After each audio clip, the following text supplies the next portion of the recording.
Assalamualaikum warahmatullahi wabarakatuh. Jumpa lagi dengan Bu Ferry Mayasari di sini. Apa kabar anak-anak? Semoga kalian dalam keadaan baik-baik saja. Sebelum kita mulai pelajaran, mari kita berdoa dengan kepercayaan kita masing-masing. Berdoa dimulai. Oke, anak-anak, kita lanjutkan materi kita yang kemarin yaitu tentang ruang lingkup biologi. Kita kalau kemarin sudah mempelajari tentang biologi dan cara mempelajarinya. Hari ini kita akan mempelajari tentang metode ilmiah. Belajar dan bekerja dalam bidang biologi atau pada ilmu pengetahuan alam tentunya kita tahu bahwasanya biologi adalah merupakan ilmu pengetahuan alam. Pada umumnya akan berhubungan erat dengan tahapan-tahapan proses yang disebut dengan metode ilmiah. Melalui metode ilmiah, berbagai penemuan ilmu pengetahuan akan terjadi. Nah, metode ilmiah itu apa? Metode ilmiah itu meliputi tahapan observasi, penentuan variabel, penentuan masalah, penentuan hipotesis, eksperimen untuk menguji hipotesis, analisis hasil eksperimen, dan penarikan kesimpulan berdasarkan hasil eksperimen. Jangan lupa, untuk saat ini hasil dari penelitian kita itu wajib untuk dipublikasi. Nah, untuk dapat melakukan keterampilan proses dalam melakukan metode ilmiah, kalian juga perlu memahami ciri-ciri tentang ilmu pengetahuan alam. Ya, berikut ini adalah ciri-ciri tentang ilmu pengetahuan alam.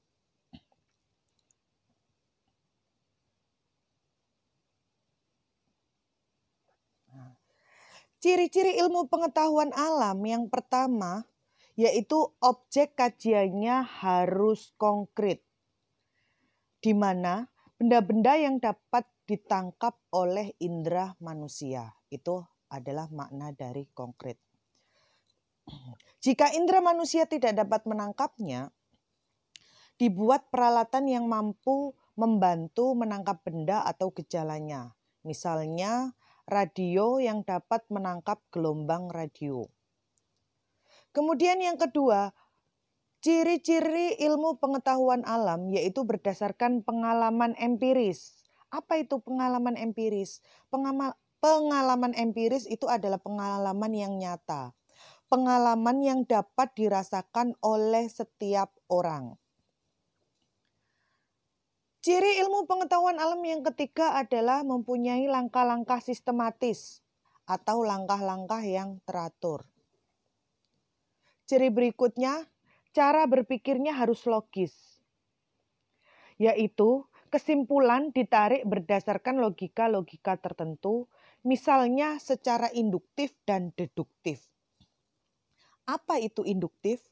Berpikir induktif itu adalah berpikir dengan menarik kesimpulan dari hal-hal khusus menjadi ketentuan yang berlaku umum.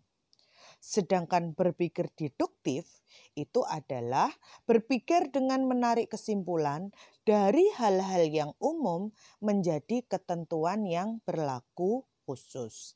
Jadi induktif kebalikan dari deduktif. Induktif dari khusus ke umum, deduktif dari umum ke khusus. Ciri ilmu pengetahuan alam berikutnya yaitu hasilnya harus objektif. Apa itu hasil objektif? Apa adanya. Tidak dibuat-buat, tidak dimanipulasi. Kenapa? Agar terhindar dari kepentingan pelaku atau menghindari subjektivitas. Dan ciri ilmu pengetahuan alam yang terakhir yaitu berlaku umum. Jadi dimanapun bisa untuk diperlakukan. Nah, gejala yang sama dengan langkah yang sama akan memperoleh hasil yang sama.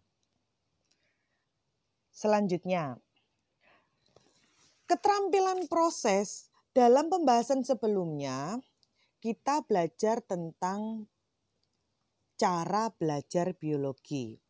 Agar dapat belajar biologi dengan cara meniru apa yang dilakukan oleh para pakar, maka para pakar berhasil menemukan ilmu pengetahuan karena mereka bekerja keras secara sistematis, teliti, tekun, dan disiplin.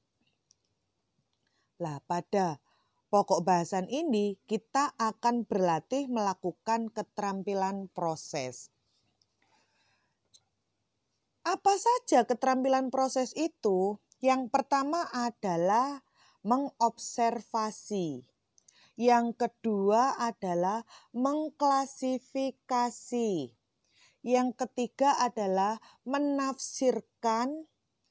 Setelah itu kita bisa memperkirakan. Kemudian kita bisa mengajukan pertanyaan dan mengidentifikasi variabel. Itu adalah kegiatan-kegiatan dalam keterampilan proses. Yang kita bahas pertama adalah mengobservasi. Apa itu observasi? Observasi adalah mencari gambaran atau informasi tentang objek penelitian melalui indera. Lah, biasanya kalau kita mencari informasi, observasi itu biasanya dilakukan dengan menggunakan alat bantu. Misalnya saja penggaris. Observasi dapat dilakukan melalui pengamatan jika itu kita mengobservasi bentuk, warna, dan gerak.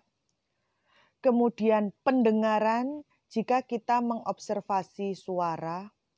Pengecapan jika kita mengobservasi rasa, perabaan jika kita mengobservasi permukaan objek, dan penciuman jika kita mengobservasi bau.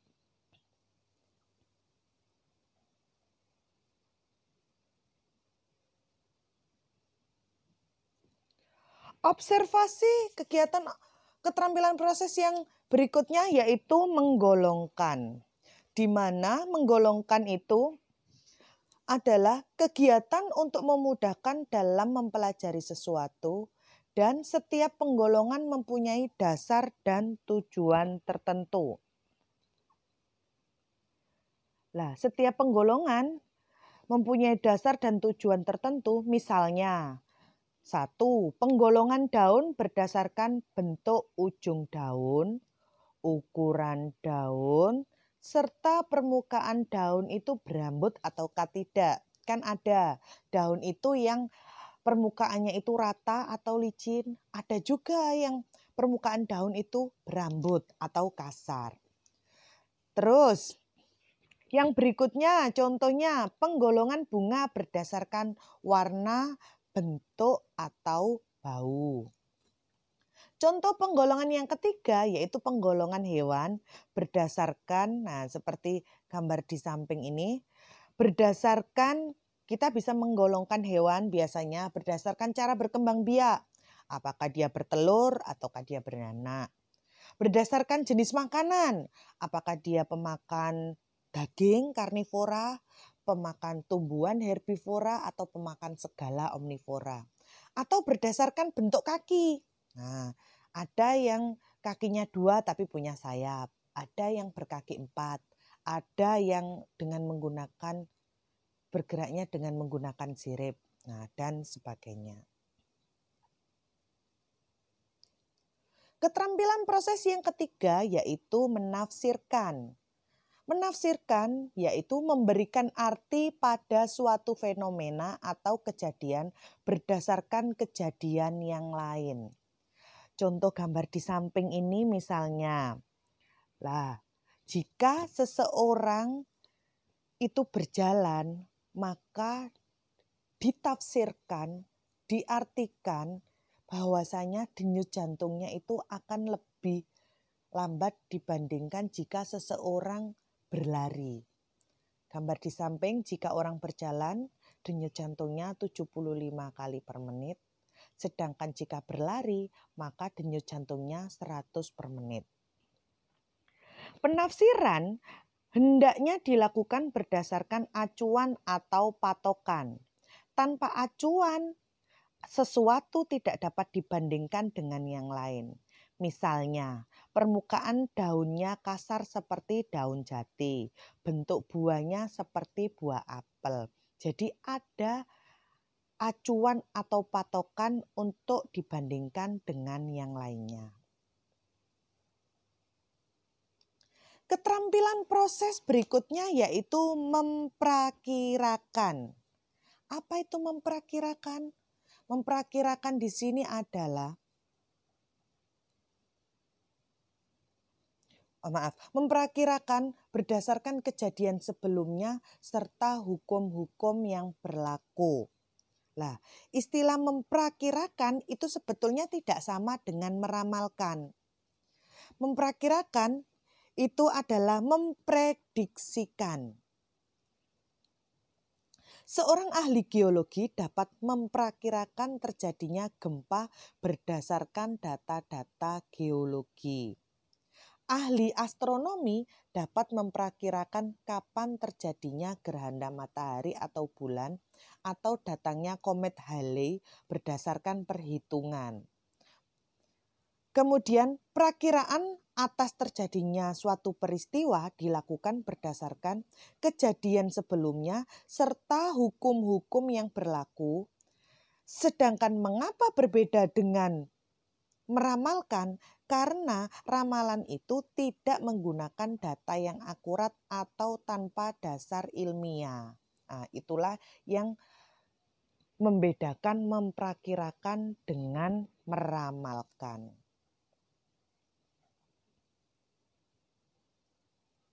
Keterampilan proses berikutnya yaitu bisa mengajukan pertanyaan.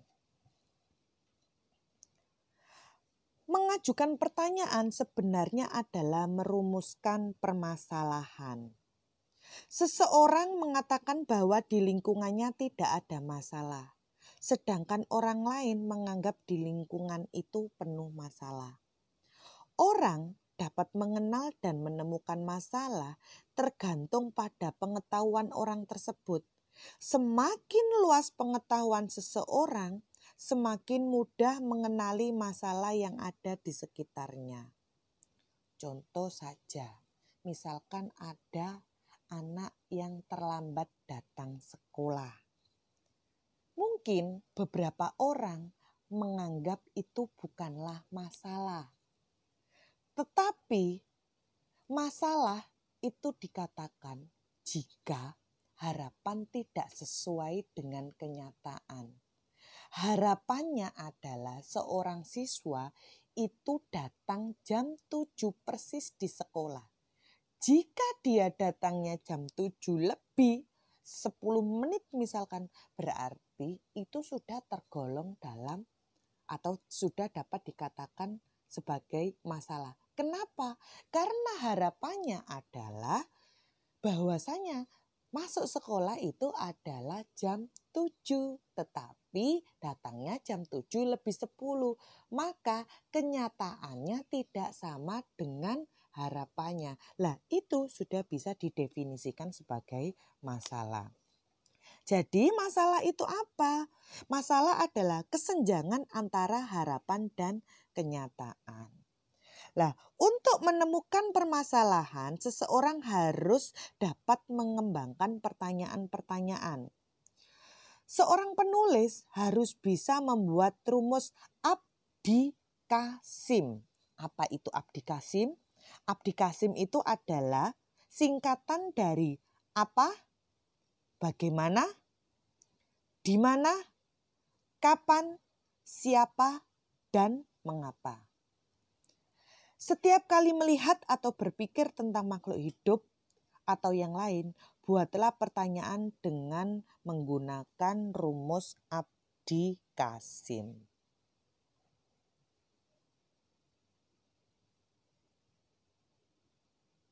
Selanjutnya, keterampilan proses selanjutnya adalah mengidentifikasi variabel. Variabel itu apa? Variabel itu adalah faktor-faktor yang berpengaruh yang memiliki nilai dan dapat berubah atau diubah. Oleh karena itu, variabel sering disebut dengan peubah. Faktor-faktor yang berpengaruh terhadap organisme dapat berupa faktor fisika, faktor kimia, dan faktor biologi. Faktor fisika itu apa saja? Contohnya tekanan udara, cahaya matahari, suhu angin, dan gravitasi bumi. Sedangkan yang masuk dalam faktor kimia antara lain pH, kadar garam, makanan, air, oksigen, dan karbohidrat. Berarti apa yang termasuk dalam faktor biologi? Nah, dalam faktor biologi antara lain daur hidup, reproduksi, parasit, pemangsa, dan organisme lain dalam lingkungan. Nah, di dalam penelitian terdapat faktor-faktor di atas faktor-faktor yang sudah disebutkan tadi yang berpengaruh, yang dibuat sama untuk semua organisme uji. Lah, faktor yang seperti itu disebut dengan variabel kontrol. Coba dilihat di situ, itu jika ada treatment seperti itu, variabel kontrolnya adalah yang nomor 3. Jadi variabel kontrol di sini adalah faktor-faktor yang berpengaruh yang memang sengaja dibuat sama untuk semua organisme yang diuji.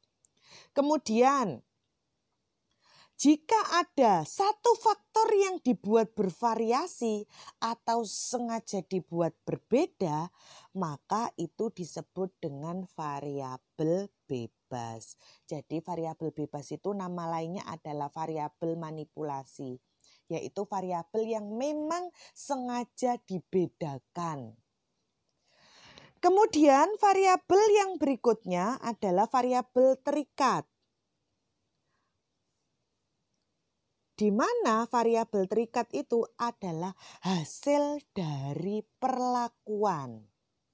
Nah, itu di situ contoh variabel terikat adalah variabel terikat di situ ditunjukkan oleh nomor 2. Nah, berarti kalau kita mengamati gambar di sebelah kanan, di situ ada tanaman biji padi, tanaman padi yang nantinya akan ketika dipanen diambil bijinya, di mana ada 4 plot, yaitu plot kontrol, plot 1, plot 2, dan plot 3. Plot kontrol, sengaja tanaman padi itu tidak diberikan pupuk sama sekali. Pada plot 1, tanaman padi itu diberikan pupuk fosfat 1 kg. Pada plot 2 diberikan pupuk fosfat 2 kg. Pada plot 3 diberikan pupuk fosfat 3 kg. Nah, kalau dilihat di sini luas tanahnya sama. Jenis biji padinya sama. Kemudian jumlah padi yang sengaja ditanam juga sama. Berarti faktor atau variabel yang sengaja diberlakukan sama itu disebut dengan variabel kontrol yang tadi memang dibuat sama, yaitu jenis padi, jumlah padi, dan luas plot. Kemudian berdasarkan gambar itu, apa yang sengaja dibuat berbeda? Yaitu prosentase dari pupuk fosfat. Ada yang tidak diberi pupuk fosfat, ada yang diberi pupuk fosfat 1 kg, ada yang diberi pupuk fosfat 2 kg, dan ada yang diberi pupuk fosfat 3 kg. Jadi yang sengaja dibedakan adalah konsentrasi atau prosentase dari pupuk fosfat. Maka yang sengaja dibedakan itu disebut dengan variabel bebas atau variabel manipulasi. Berdasarkan penelitian di samping itu, maka kita pengen mengetahui hasilnya apa. Yang pengen kita ketahui adalah masa biji padi. Siapakah yang memperoleh hasil padi yang lebih banyak? Lah, kan hasil.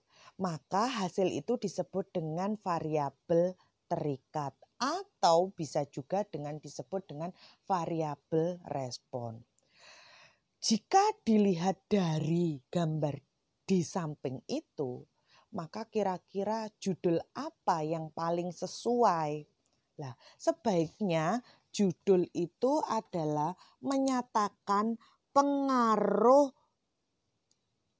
variabel bebas terhadap variabel terikat. Jika variabel bebas diketahui di situ adalah konsentrasi pupuk fosfat, dan jika diketahui gambar di samping itu adalah variabel terikatnya adalah masa biji padi, nah tadi jangan lupa sebaiknya judul yang baik itu menyatakan pengaruh variabel bebas terhadap variabel terikat. Maka mungkin judul yang bisa kita buat di situ adalah pengaruh konsentrasi fosfat terhadap masa biji padi. Atau bisa juga pengaruh konsentrasi pupuk fosfat untuk meningkatkan masa biji padi.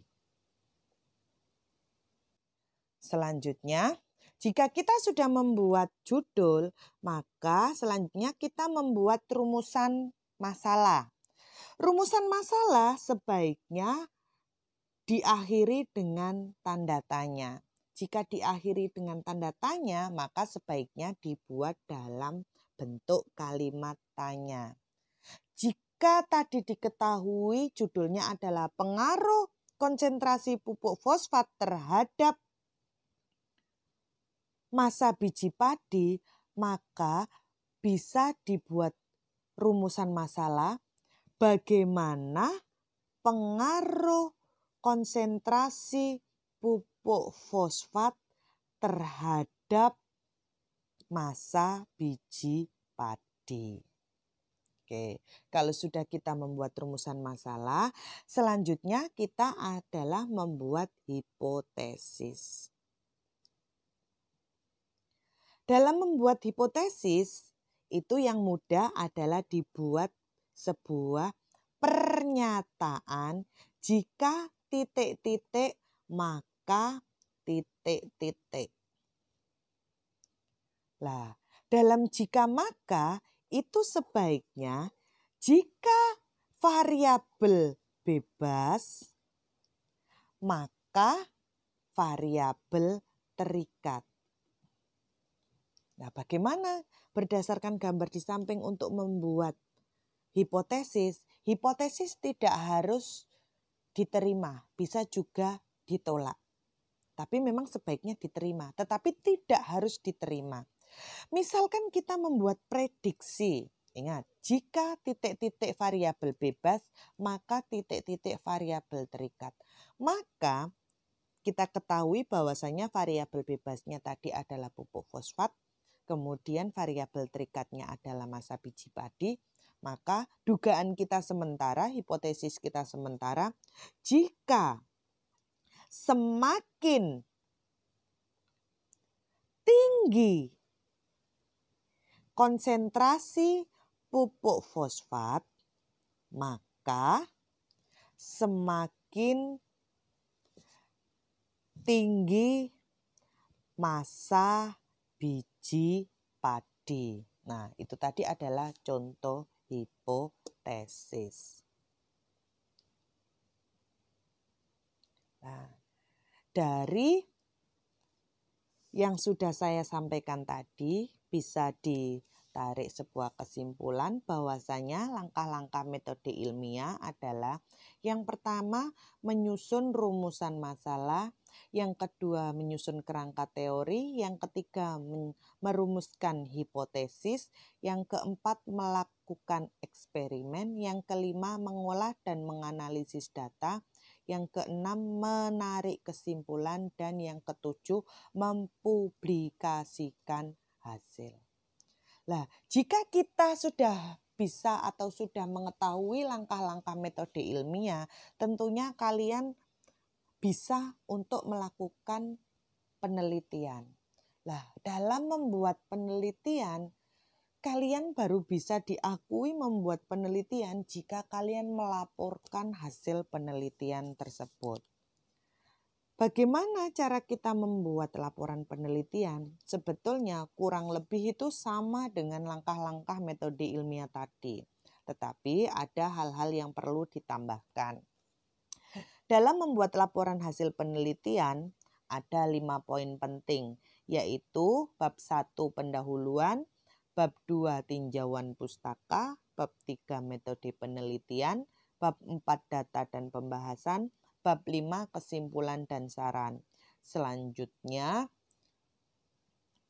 ada daftar pustaka dan lampiran. Ingat, ketika kita menuliskan sesuatu, mengambil kajian teori dari buku atau dari manapun, untuk kita menghargai hasil karya orang lain atau menghargai teori-teori orang lain, kita wajib mencantumkan kajian pustakanya di daftar pustaka.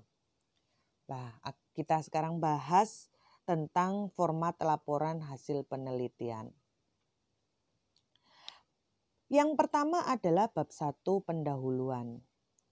Bab 1 pendahuluan itu berisi yang pertama latar belakang masalah, yang kedua rumusan masalah, yang ketiga tujuan penelitian, yang keempat adalah manfaat penelitian. Jadi pada laporan hasil penelitian, bab pendahuluan itu wajib berisi 4 tersebut. Selanjutnya di bab 2 tinjauan pustaka, yang pertama yaitu berisi tentang kajian teori. Misalkan judulnya tadi adalah pengaruh konsentrasi pupuk fosfat terhadap masa biji padi. Maka kajian teori yang perlu kita bahas di situ adalah yang pertama adalah pupuk fosfat. Semuanya tentang pupuk fosfat. Baik itu pupuk fosfat itu apa, konsentrasinya apa, itu semuanya dibahas di kajian teori. Kemudian yang kedua yaitu biji padi. Oh, maksud saya adalah padi. Padi itu nama latinnya apa, kandungan padi itu apa, lah itu juga perlu dibahas. Selanjutnya adalah faktor-faktor yang mempengaruhi dalam pertumbuhan tanaman padi. Lah itu untuk menyatakan keterkaitan antara bahwasanya pupuk fosfat itu berpengaruh terhadap pertumbuhan atau hasil panen dari padi. Selanjutnya, tentunya penelitian kita itu tidak menutup kemungkinan sudah pernah dilakukan oleh peneliti-peneliti sebelumnya. Nah, untuk itu maka jika penelitian kita itu bukan yang pertama, tetapi pernah dilakukan di tempat yang berbeda, maka kita perlu mengkaji dari hasil penelitian-penelitian sebelumnya. Nah, itu kita cantumkan di tinjauan pustaka juga. Lah, kita dari mana untuk menghasilkan hasil penelitian-penelitian sebelumnya? Kita bisa mengambil dari jurnal-jurnal online, itu bisa. Kita bisa mengambil dari skripsi orang, dari tesis orang, asalkan kita mencantumkan daftar pustakanya, tetapi kita tidak boleh meniru. Jadi kita hanya mengambil dasar teorinya saja, bahwasanya misalkan si Joko Santoso pernah melakukan penelitian pengaruh konsentrasi fosfat pada masa pada tanaman padi di daerah apa, di daerah mana. Nah, sedangkan kamu pengen melakukan penelitian di desa kamu. Lah itu, maka penelitian si Djoko Santoso itu perlu dicantumkan di hasil penelitian yang relevan. Lah, sebaiknya hasil penelitian yang relevan itu tidak hanya mengambil 1 atau 2, tetapi kita cari jurnal sebanyak-banyaknya. Kita cari referensi sebanyak-banyaknya. Jika sudah, maka kita kan sudah punya bayangan bahwasanya fosfat ini itu mempunyai pengaruh bisa meningkatkan massa biji padi. Maka kita membuat rumusan hipotesis.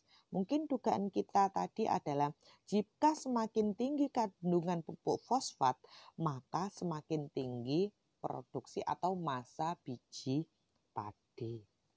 Oke, selanjutnya bab 3, metode penelitian. Metode penelitian meliputi yang pertama variabel dan definisi operasional variabel. Nah, tadi kalian tentukan variabel kontrolnya apa, variabel bebasnya apa, kemudian variabel terikatnya apa. Terus yang kedua yaitu rancangan penelitian. Kamu mau membuat rancangan penelitian seperti apa? Tanaman ini kamu desain seperti apa? Yang ketiga sasaran penelitian yaitu populasi dan sampel. Nah, itu perlu sekali. Kamu mau mengambil populasi di mana atau sampel di daerah mana. Lalu instrumen, alat, dan bahan. Selanjutnya yang E membuat prosedur pelaksanaan penelitian, yaitu kapan kamu akan melakukan penelitian itu. Selanjutnya adalah rencana analisis data. Data tersebut rencananya kamu analisis secara apa? Apakah deskriptif kualitatif ataukah deskriptif kuantitatif? Kemudian jadwal penelitian. Nah, itu. Selanjutnya, jika kita sudah membuat metode penelitian, langkah selanjutnya adalah kita langsung eksperimen. Eksperimen atau percobaan. Setelah kita melakukan percobaan, maka kita akan memperoleh hasil atau data. Lah, data itu kemudian dibahas. Maka bab 4 itu di mana kita melaporkan data dan pembahasan ada di bab 4. Meliputi yang pertama deskripsi data, yang kedua interpretasi data, yang ketiga uji hipotesis atau pelaksanaan percobaan atau eksperimennya itu, kemudian pembahasan. Jadi kita bahas, misalkan pada konsentrasi sekian tadi massa biji padi yang diperoleh sekian, sedangkan pada konsentrasi fosfat yang 2 kg sekian, yang 3 kg sekian, yang tidak diberikan pupuk fosfat sama sekali sekian. Lah, kemudian nanti diperoleh manakah yang lebih tinggi, kalau yang diperoleh kenapa kok lebih tinggi, kenapa kok yang ini lebih rendah, lah itu dibahas, diberikan, dikaitkan dengan kajian teori yang ada di bab 2. Selanjutnya bab 5 adalah kesimpulan dan saran. Isi dari kesimpulan dan saran itu biasanya adalah kesimpulan itu adalah untuk menjawab dari rumusan masalah. Biasanya jika rumusan masalahnya 2, maka kesimpulannya membahas tentang 2. Nah, inti dari kesimpulan itu adalah menjawab dari rumusan masalah atau dari kesimpulan itu apakah hipotesis dari jika ada hipotesisnya, apakah hipotesismu itu diterima sesuai atau ditolak karena tidak sesuai dengan hipotesis kalian. Nah, selanjutnya saran. Saran ini dilakukan untuk supaya bisa memberikan penelitianmu bisa memberikan dampak ke orang lain atau butuhnya masukan-masukan yang diperlukan untuk penelitian kalian selanjutnya. Selanjutnya daftar pustaka. Jadi ketika kamu tadi mengambil referensi dari luar, wajib hukumnya untuk melampirkan di daftar pustaka. Selanjutnya lampiran berisi dari data-data hasil kegiatan, data mentah, foto-foto hasil kegiatan, semuanya kamu kamu sertakan di lampiran untuk mendukung bahwasanya penelitianmu itu betul-betul kamu lakukan. Oke, demikian pembelajaran hari ini tentang metode ilmiah. Terima kasih, thank you. Jangan lupa tetap kobarkan semangat belajar kalian ya. Biologi itu asik. Terima kasih. Saya akhiri. Wabillahi wal taufiq wal hidayah. Wassalamualaikum warahmatullahi wabarakatuh.